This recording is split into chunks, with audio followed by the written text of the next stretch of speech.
Hey everyone, I hope you guys are all doing well today. I know that with the news that we got this week that Twitch passed away, it's kind of hard to say that you're feeling great, even if you're like me and didn't really know him, but he came into all of our homes and into our hearts by watching him on the Ellen Show or So You Think You Can Dance or just on videos on YouTube. And his light and his joy brought so much happiness to us. I have to say that because just watching him would just make me not only want to learn the dance moves, but just be in awe of not just his dance, but his smile as well. And so it's a sad thing to do this video, but I wanted to do it, number one, to honor him. But I think even more importantly, I'm so tired of hearing about people taking their lives. And there's so many conspiracy theories out there. I might even have my own, but this is not the place for it. I think number one, I want to honor him and his family. Number two is when we keep hearing these stories, where is the solution? So I'm not saying this video has a huge solution and from this point on, we're never going to hear that someone took their life.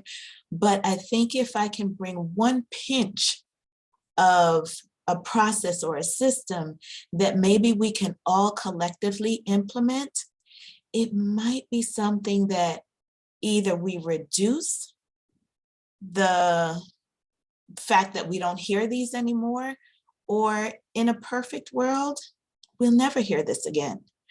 But anyway, so guys, stick with me for a few minutes. This is not going to be a long video, but I do have a thought and I think it's going to help. And hopefully everybody listening is brave enough to listen to this, implement it, and share it. Okay, so I'll go through my slides really quick. All right, so the first slide that I have is, I just felt like after watching everything and listening to it, I felt like we needed a system. Hold on, guys, I gotta put on my little fan, feeling a little fireball here. So I felt like we needed a system to, how do we reach out? Okay, here's the problem. So we always hear about people that seemed happy or had all the money in the world or were at the top of their career, had a great family. We hear all of that, but then the exclamation mark comes in, they took their life. So, and then people sit there for the next days, weeks, months and say, why didn't I catch the signal? You know, so his wife, his close friends, the people that he worked with, everybody's questioning now, what did he say that I missed? What did he do? Did I ever see him sad?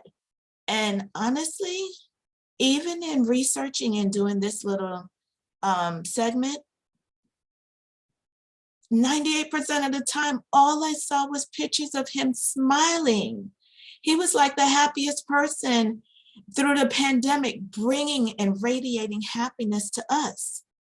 And so that to me is kind of like, how could somebody so happy be dealing with something like this? And so we probably all know that there is that outside persona that we share, the one that smiles, the one that's stressed, the one that has their hair done, makeup done, smiling, everything. And then there's the other side, the real side, that once we're back at home, close the doors, cameras are off, that's what we're really dealing with. And so I don't think anybody got to see that side other than maybe his family. You know, so I want to say to everybody that I don't care how the exterior looks, always know that people have something going on in their life. It might not be today, but either they've just come through a valley or there's a valley in front. That's this journey called life. But also keep in mind that even when things feel down, joy comes in the morning. It's not going to be that way forever. So hold on, don't make, because of a temporary situation, you make a permanent decision, okay? Things will get better, but there are steps that we have to put into place so that we can pick up those signals and know that somebody is in need. And also a system where if I'm in need, how can I express that to someone else? Because we live in a fast-paced society, maybe the people around me may not pick it up. So how can we make it easier for someone to express that? And I'll tell you, one of the problems is, and guys, be careful of this, I don't want to bash anybody, but we tend to, as a society, complain to our friends a lot. And so what happens is, I think our friends and family kind of get numb from hearing, if every time I pick up the phone and I call my best friend, and all I hear is, oh, the job this, the this, that, da, da, da, da, da, and all I hear is complaining. Guess what I'm going to eventually do? You're like a buzzkill, you know, like you're killing the vibe.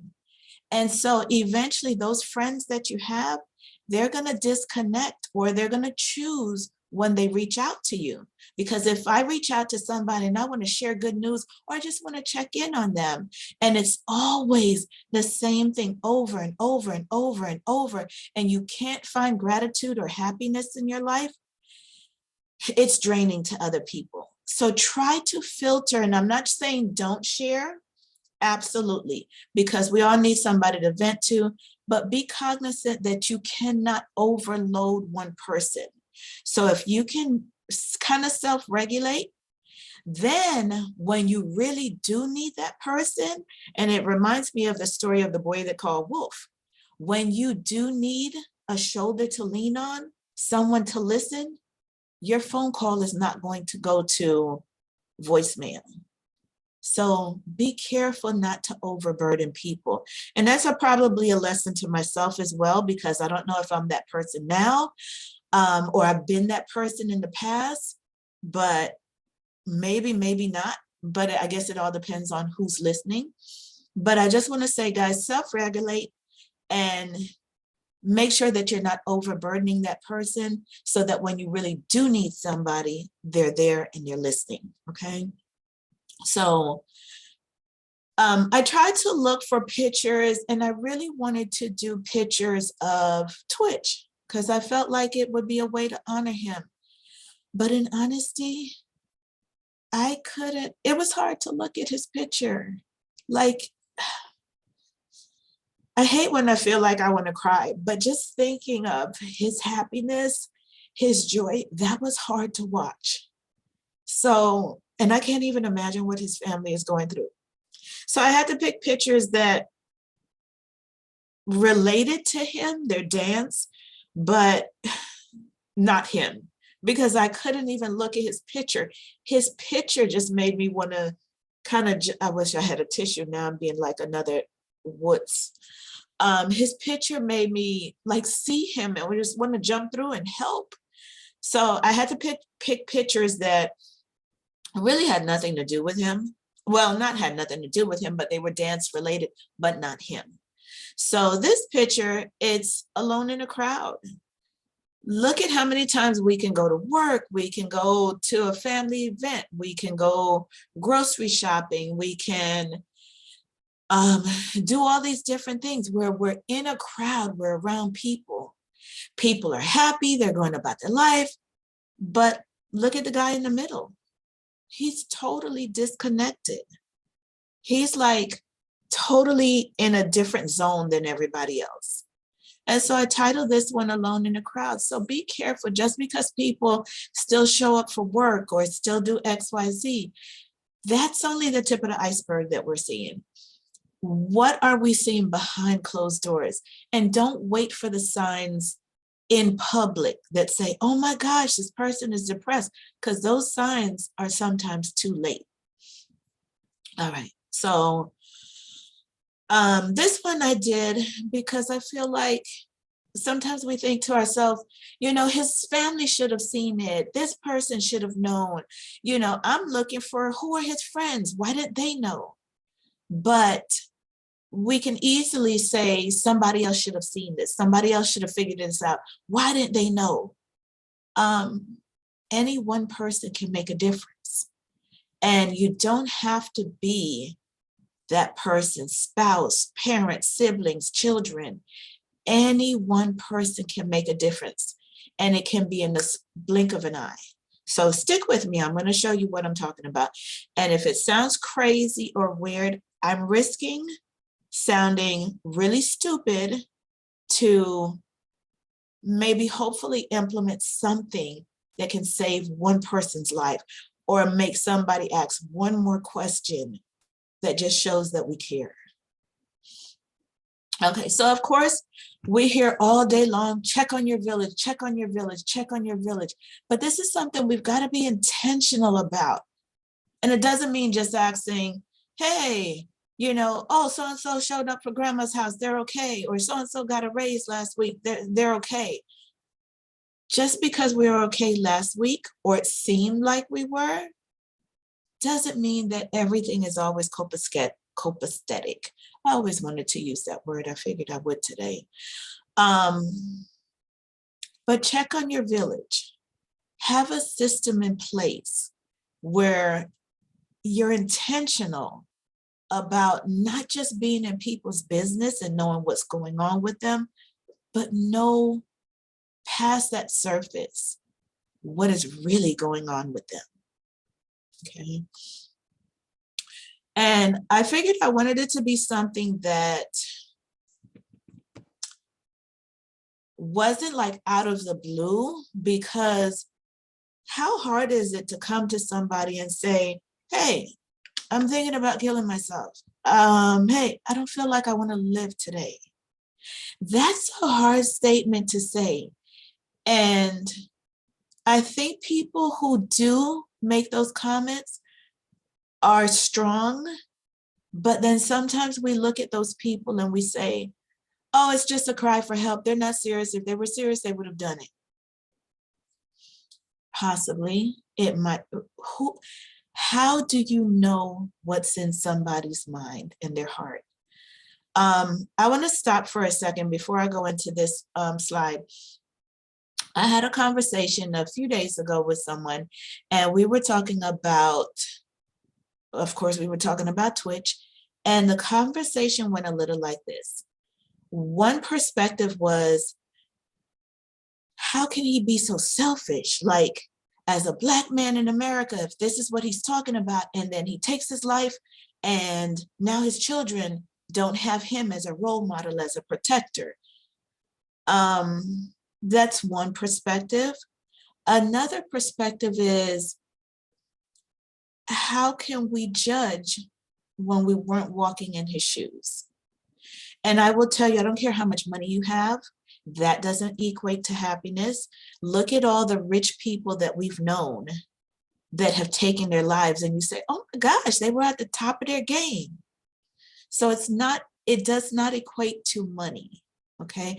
I've met many humble people, middle income people, people who had pretty much just the necessities, but they had family. They had they could play a game of spades or dominoes or something. And that was happiness. I come from the islands where, you know, you put a Dutch pot together, and everything that's in the fridge, you throw in there.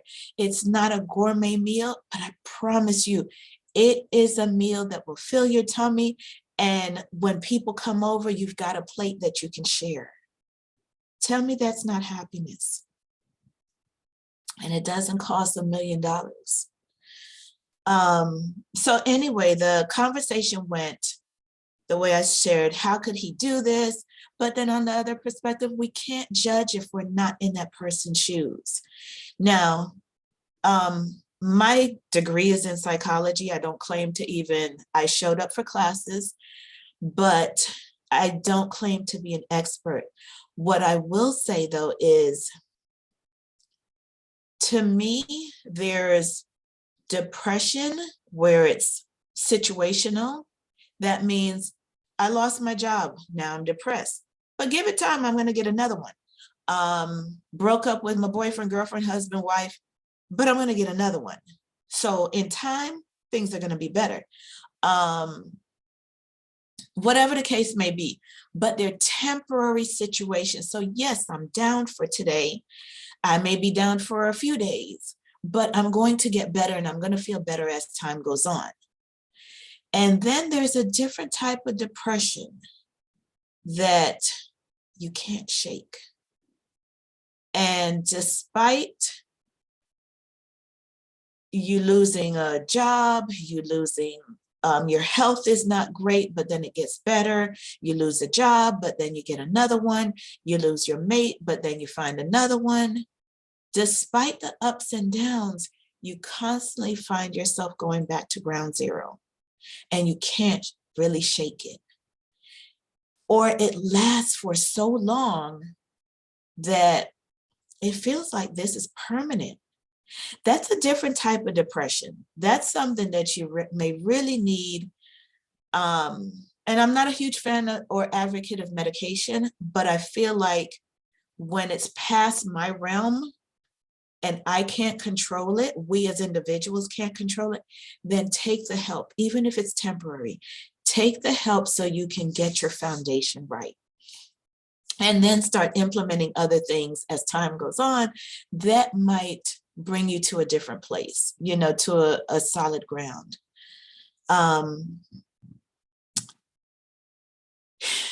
Also, I'm a big fan of counseling, some kind of therapy.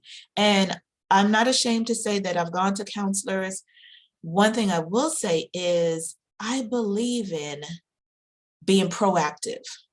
I will go to a counselor before the situation. If I see smoke down the road, I'm not waiting till the fire starts burning me before I call 911. I believe in being proactive. So if I see a situation coming, I don't have to wait for everybody involved to say, yeah, I'll go to counseling with you. How about I'm going? And I'm going to gain some tools that I can figure out how I can be the best me to show up for this, or how I can practice self-care, self-love for me while I go through this. So I can build my support system if I don't even have a large family or a great group of friends, or I don't want to burden my friends. I can pay the $20 copay and go and find a counselor. So guys, don't make counseling and therapy something that's marked by stigmatism. It's a good way to have some checks and balances. It's a healthy thing. It's just a different perspective. So from somebody who's not biased, okay? All right, so let me get into the slide because I said I didn't want this to be too long. What I was thinking is, I did say that I wanted it to be something where it's not so out of the ordinary to communicate this. And communication is always a receiver and a giver and a receiver. So somebody's got to say something, do something, and then somebody's got to listen to it and receive it and process it. So it would be wonderful if people just came to you and said, hey, I think I want to commit suicide today. Can you help me? Probably not going to happen, okay? But what is something common that we do that would be a little easier to say is we ask people all the time, how are you feeling? How are you doing? We betray ourselves when we answer, I'm fine, I'm blessed, when we really feel like the bottom of somebody's shoe, when we really feel like it hurts to breathe, when we really feel like my family and my children would be better off without me, when we're really thinking, I wonder, will that life insurance policy pay out?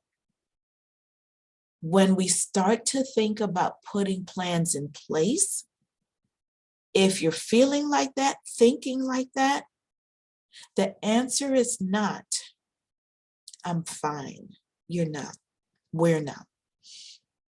So if we could respond with something that could be, and I'll say this, in law enforcement, the things that fly through my mind that I can't say on camera.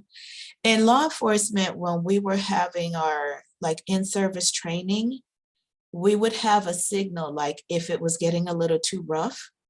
So why can't we have a signal if you're feeling blue?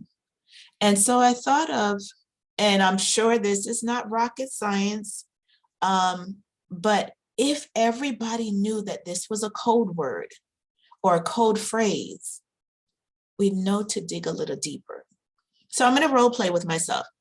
I asked myself, Melissa, how are you feeling? And Melissa responds, a little blue. Ring, ring, ring, ring. Sirens go off. And that's the code for Melissa to say, hey, what's going on? Let's talk. Okay. No, let's go grab lunch.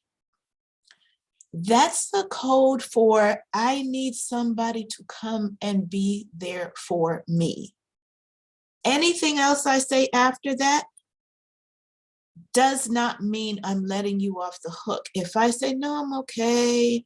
Yeah, I got stuff to do. You don't have to come over. Yes, you do.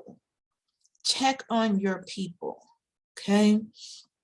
So this I think is so simple. How are you feeling? How are you doing? You ask that if you think there's something going on. Even if you don't think there's something going on, that's something we ask all the time. That's a way to check on our village. Guys, the response has to be something other than I'm fine. If you use that little phrase, a little blue, feeling a little blue today, bingo. Now we have activated a response system, okay? That one phrase, a little blue, or I'm feeling blue, anything with the word blue in it is going to be a trigger. It's a way for me to communicate that, hey, I need help. And it's a trigger to someone, hey, this person, let me dig a little deeper, okay? So everything that I've seen so far is, you know, and I think this is great when people say, you know, if you're feeling this way, call or text 988. Excellent, excellent. But I promise you, if people are going through something, if I'm not well, I can't fix myself. Sometimes I might be able to, you know what, let me go in the kitchen and make a pot of chicken soup, but ultimately, I might not be well enough to fix me. And so to put that responsibility always on the person who's not well to fix themselves, to pick up the phone and call or text, might be overwhelming to them. Their mind might be so cloudy that they can't even think, what will I say when I call or text? What questions are they going to ask? Is it going to be too much for me to respond? They might not be strong enough to deal with that. So I can't let our regular everyday family friends off the hook. Guys, continue to ask, how are you feeling? How are you doing? And guys, let's respond. I'm feeling a little blue, you know. So I'm not saying don't use call or text 988. Definitely, that's the Suicide and Crisis Lifeline. If you can do it, I beg you, if you're feeling that way, it's better to be proactive and just have an anonymous person listen, okay? But again, for our people, if we put our system in place, I'm feeling a little blue, listen, pick up the phone, call, check in on your person. Don't let them off the phone. Talk to them, ask them questions. Let them know that you are a safe place that they can communicate with, that everything that is said is going to stay between you and that person. Do they need more help? Do they need a ride to someplace? Will you sit in the car and wait for them to come out? Will you continually check on them, not even after they're out, but maybe make a system where every morning you shoot them a text. Every morning you pick up the phone and call, hey, just checking in with you. You know, you can always call and check in with me. I don't care what I'm doing. If you need me, text one. Something, create something when your person is going through that tunnel, okay? Also, I put a little, I know I was raised where we don't just show up at somebody's house, but if somebody won't like crack the door a little bit for you and they won't answer any questions, they won't let you delve a little bit deeper. I was raised where we don't just show up to people's home unannounced, but I promise you, if you think that there's a situation going on with your friends, family, somebody you care about, I'm going to give you guys permission. Show up there with their house with some food. Doesn't have to be expensive. It could be a friggin' donut. Go get a donut, get a lollipop. Hey, I was just stopping by. I wanted to bring you something. I promise you, you bring food, you've got permission to stop by without calling. So guys, make up something, some reason to stop by and check on the person. You don't have to wait and call 911 to do a wellness check. It might be too late. Okay, we need to be more proactive. I mean, I'm driving this home and I hope I don't sound crazy. Well, speaking of sounding crazy, I'm going to jump into the next slide. So this is something that I would like everybody to text. If you guys have a family, text. If you have, because the more people know about the system is the smoother it's going to run. So I would like you all to take a screenshot.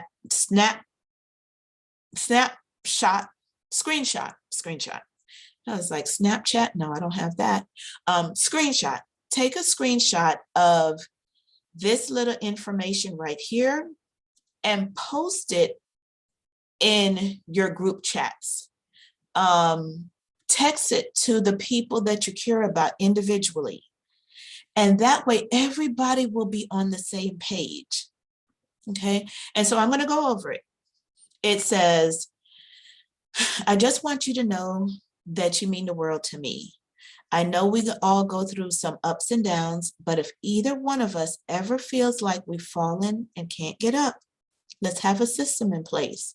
If I ask, how are you doing? And you answer, I'm feeling a little blue. That's our code to immediately be there for each other. That could be a phone call, some girl talk, some guy talk, even just coming over, giving a hug. And then, can I count on you to be there for me too? That simple. Now you've activated a system. You've made it clear that it's not just you. It could be me. It could be any of us at any time. And this is what we're going to do. How are you doing? How are you feeling? Feeling a little blue. I got you. So this, I'll call it the code blue system. And I kind of figure code blue might be a good way because in the hospitals, when they call code blue, it might be too late. But in this video, I want us to be more proactive. I'm giving everybody permission to dig into somebody's business. If they say, I'm feeling a little blue, dig. Okay, permission to dig. All right, so this other slide was, this is what I kept thinking is, when people do this, do they really realize how important they are to so many people? And I know Twitch didn't know me, but there's so many people that I've heard, and I hate to sound callous, but there's so many times that I've heard this person's passed away. And sometimes I think to myself, oh, they were 98. Yeah, they've lived a great life. And so that doesn't hit hard. There's some people that I think, oh, wow, that person was a great actor. I remember them in this or that show. That may catch my attention for a minute, and it's sad, But there's other ones that, even though I didn't know Twitch, that just his energy, like, really hit hard to me. And so I feel like if he could look back at his family, friends, his fans, and see what we're feeling now and see what we're going through, I feel like he would have asked for a redo. I feel like um, he would have reached out for help. He would have said to someone, I'm feeling a little blue. He would have talked to someone and maybe gotten more help. Maybe took a pause from the career and say, hey, listen, I can't videotape, and it's okay. The world would have went on if they didn't see an episode or two. So I think if he could see it now, he would have gone that extra step. Okay. So I put on this one, I owe it to others to take that next step. I've always lived my life thinking to myself that even when I get in a car and I go out to meet with a client, I go to the grocery store, I go wherever, whatever, I know driving in a car can be pretty dangerous.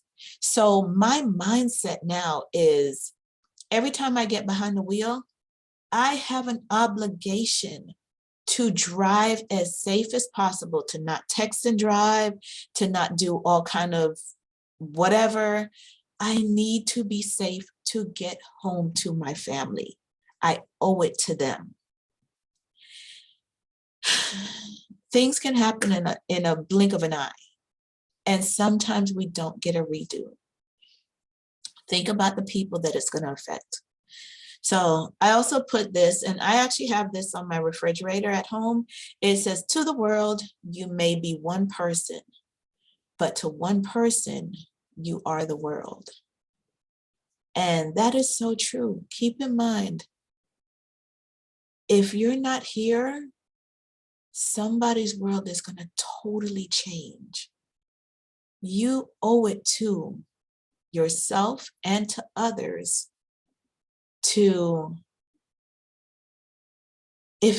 when you love people, to give them the best. And so,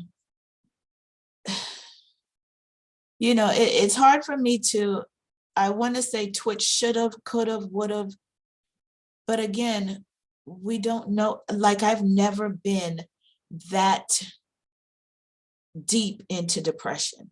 And I'll admit to you guys, I've had my moments, not just when my butt was on my shoulder, that's a little sassy, but I've had my moments where I've experienced depression.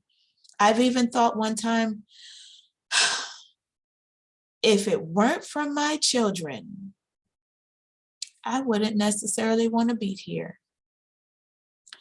That's as close as I've gotten, but that scared me. And so I immediately went for help. But I knew enough I had a clear frame of mind enough to go and seek counseling, to go and seek some assistance. I didn't have a plan in mind, but I knew thinking that I'm tired was me walking on shaky ground, on thin ice. And so I believe there's steps to it. Don't wait until you start to put a plan into place. If you think that, reach out to someone. All right, so I think that's pretty much it for my presentation. My last slide is this. And I look at his family and I just can't help but thinking, beautiful family, every expression in that picture gave me a different behind the scenes vibe. how do you know what's going on with everybody if we're not proactive and ask?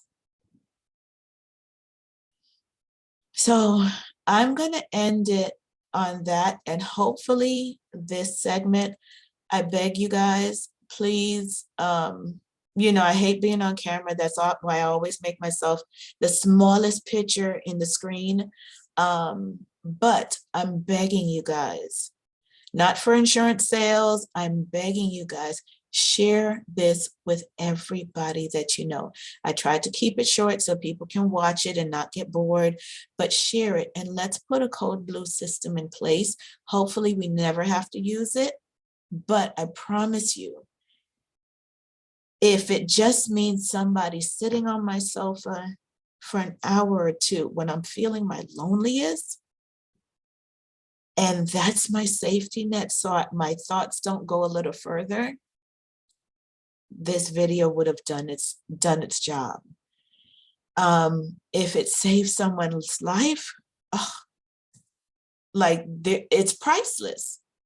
But guys, please, please, please share this with everybody that you know, okay? Thank you again for watching, and my prayers go out to tWitch, his beautiful wife. I can't even imagine her devastation. His children who will now grow up with such an aching heart and without an amazing role model. I pray that they know that his love, he never wanted to take from them. And I'm speaking for him because I can feel his energy. But I pray that we send love and light to surround his family and let them know that he really wanted the best for them. So, and if what we heard was true, just the simple act of not doing it at home speaks volumes, because even the time that it took him to think it, if indeed this was really what he did, which I'm not 100% convinced because I just see him as such a strong person, but that goes to show you, still check on your strong friends. The time that it took him to think out how he could do that and protect his family said a lot. So guys, let's send light and love. I always say lead with love. Let's send light and love to his family. And that's, if we want to honor him, let's also send that to our friends. Just ask, how are you doing? And guys, be brave enough to say, I'm feeling a little blue today. That's it. System activated. Hopefully this helps. And guys, thank you so much. I appreciate you watching. You guys have a wonderful day and make a difference in someone's life.